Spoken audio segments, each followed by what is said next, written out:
Hello, ഞാൻ ചന്ദ്രമോഹനാണ്, വിജയുടെ അച്ഛൻ. എനിക്കൊരു മിനിറ്റ് സംസാരിക്കാമോ? ഓഫ് കോഴ്സ് അങ്കിൾ, പറയൂ.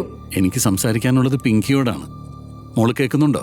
അങ്കിൾ, മോള് നല്ല ബോൾഡായിട്ടുള്ള കുട്ടിയാണ്, മിടുക്കും സാമർഥ്യവും ഒക്കെ ഉണ്ട്. വിജയ് അങ്ങനെയൊന്നുമല്ല. അങ്ങനെ നോക്കുമ്പോൾ മോൾ അവനോട് പറഞ്ഞതുപോലെ നിങ്ങൾ തമ്മിൽ ഒട്ടും മാച്ചല്ല.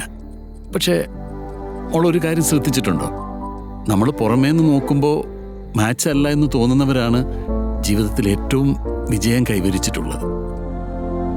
ഈ കാപ്പി ഉണ്ടാക്കാൻ അറിയാൻ പാടില്ലാത്തവർ അതുണ്ടാക്കുന്നത് പോലെയാണ് മാരേജ് ലൈഫ് എന്ന് പറയുന്നത്. ചിലപ്പോൾ കടുപ്പം വല്ലാതെ അങ്ങ് കൂടും, ചിലപ്പോൾ തീരെ അങ്ങ് കുറഞ്ഞു പോകും. പക്ഷെ ഒരു ദിവസം എല്ലാം പാകത്തിനാവും. ആ പാകം മനസ്സിലാക്കി കഴിഞ്ഞാൽ പിന്നെ ജീവിക്കാൻ വളരെ എളുപ്പമാണ്.